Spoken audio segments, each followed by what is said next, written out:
High everyone, welcome to my channel. आज मी तुमच्यासोबत माझं मॉर्निंग रूटीन शेअर करत आहे।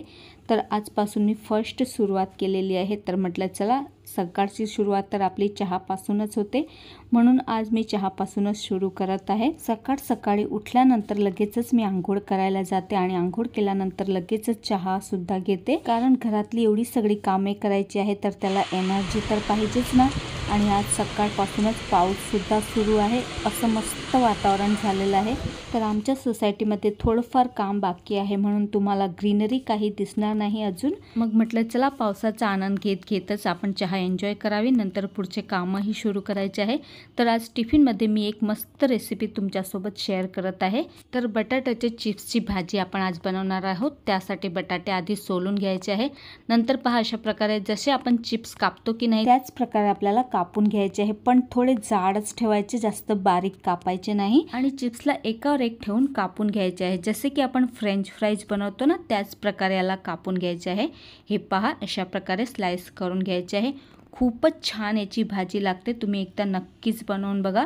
आणि लगेचच याला पाण्यामध्ये घालायचे आहे। आणि इथे एक मोठा कांदा सुद्धा अशा प्रकारे लांब लांब कापून घ्यायचा आहे। ते मी 7 ते 8 बटाटे घेतले होते, त्यासाठी एक मोठा कांदा घ्यायचा आहे आणि अशा प्रकारे स्लाइसमध्ये त्याला सुद्धा कापून घ्यायचा आहे।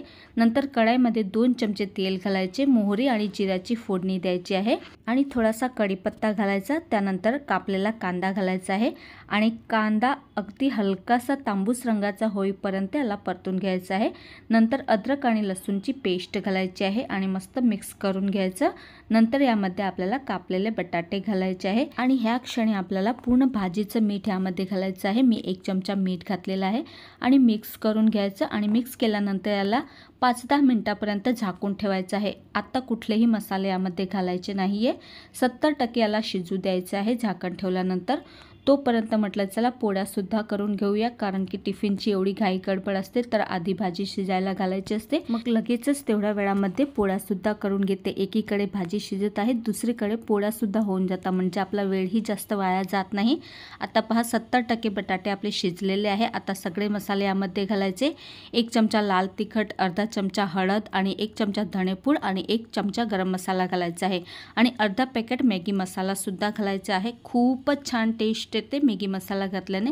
नंतर पूर्ण मिक्स करून घ्यायचं आणि याला आता 1-2 मिनिटापर्यंत शिजू द्यायचं आहे। मग कोथिंबीर घालायची आणि अगदी हलक्या हाताने याला मिक्स करायचं, नाही बटाटे जास्त शिजले तर तुटूही शकतात।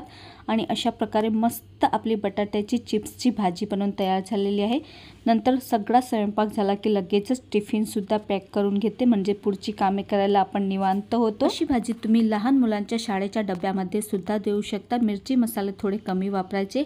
त्यानंतर लगेचच दिवाबत्ती वगैरे करून घेते, कारण की दिवाबत्ती केल्याशिवाय घर इतकं काही प्रसन्न वाटत नाही। दिवाबत्ती केली की घर अगदी प्रसन्न आणि सुगंधित होऊन जाते। कधी कधी मी घरातली सगळी कामे लवकर आवरली की सगळी कामे केल्यानंतर दिवाबत्ती करत असते, कारण की निवांतपणे मग देवाची पूजा करता येते।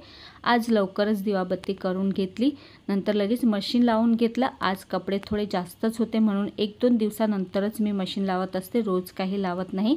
आज थोडे कपडे जास्तच होते म्हणून आज मशीन लावून घेतलं। नंतर जेवढेही भांडे पडलेले असतात घरामध्ये, सकाळच्या जेवणाचे, चहा पाण्याचे, नाश्त्याचे वगैरे, ते सगळे सुद्धा घासून घेतले। घरामध्ये कितीही वेळा भांडे घासो ते काही कमी होतच नाही। दिवसातून 3 ते 4 वेळा तर भांडे घासावेच लागतात। भांडे घासल्यानंतर लगेचच किचन साफ करून घेते आणि आरोचं पाणी मटक्यामध्ये भरायला ठेवते। हे पहा माझं किचन थोडं छोटं आहे, म्हणून थोडासा पसारा तुम्हाला किचनवरती दिसणारच आहे। नंतर लगेचच मी हॉलची डीप क्लिनिंग करते, थोडंसं झापट करते। हे पहा आता घरामध्ये कोणी लहान मूल नाही आहे, मुलं मोठी झाली आहेत, म्हणून सोफा एवढा काही अस्ताव्यस्त होत नाही। फक्त झापट केली की कुशन वगैरे नीटनेटके ठेवावे लागतात। कवर वगैरे एवढे काही अस्ताव्यस्त होत नाही, फक्त झापट केली की जेवढं अस्तव्यस्त झालं असते तेवढं नीटनेटकं करून घेते आणि लगेचच सगळ्या घरामध्ये झाडू मारून घेते। झाडू मारायला खूप जास्त उशीर लागतो, कारण की घर थोडंसं मोठं असल्याने, आणि सकाळचं झाडू मी अगदी वेळ घेऊन चांगल्या प्रकारे मारत असते पूर्ण घरामध्ये। त्यानंतर लगेचच मी मॉपने पोचासुद्धा मारून घेते आणि आठवड्यातून एकदा तर मी हातानेच पूर्ण घरामध्ये पोचा मारत असते, कारण की जसा पोचा आपण हाताने मारतो तसा काही या मॉपने लागत नाही। हाताची सर मॉपला कुठे येणार आहे, तरीही वेळेची कमतरता असल्यामुळे मॉपचा सहारा घ्यावाच लागतो। तर अशा प्रकारे पूर्ण घरामध्ये मी मॉपनेच पोचा मारून घेते। 2 बेडरूम आहेत, हॉल आहे, किचन आहे, तर पोचा मारायला सुद्धा थोडा वेळच लागतो। अर्धा तास तर कुठे निघून जातो माहीतच पडत नाही। सकाळची कामे एवढ्या घाई गडबडीने करावी लागतात की वेळ कुठे निघून जातो काही माहीत पडत नाही। नंतर लगेचच थोडीशी स्वतःची सुद्धा आवरावर करून घेते, कारण सकाळच्या घाई गडबडीमध्ये आपण असेच गबाळासारखे कामं करत राहतो, कारण की टिफिन बनवायची घाई असते म्हणून स्वतःवर लक्ष द्यायला एवढा काही वेळ मिळत नाही सकाळी। पण कामे आवरल्यानंतर स्वतःवर मात्र थोडंसं लक्ष द्यायलाच पाहिजे। नंतर व्हिडिओची एडिटिंग वगैरे करून घेते। तर असं होतं माझं हे मॉर्निंग रुटीन। तर असेच व्लॉग बघायला तुम्हाला आवडतील का मला कमेंट करून नक्की सांगा आणि चॅनलला सुद्धा सबस्क्राईब करा।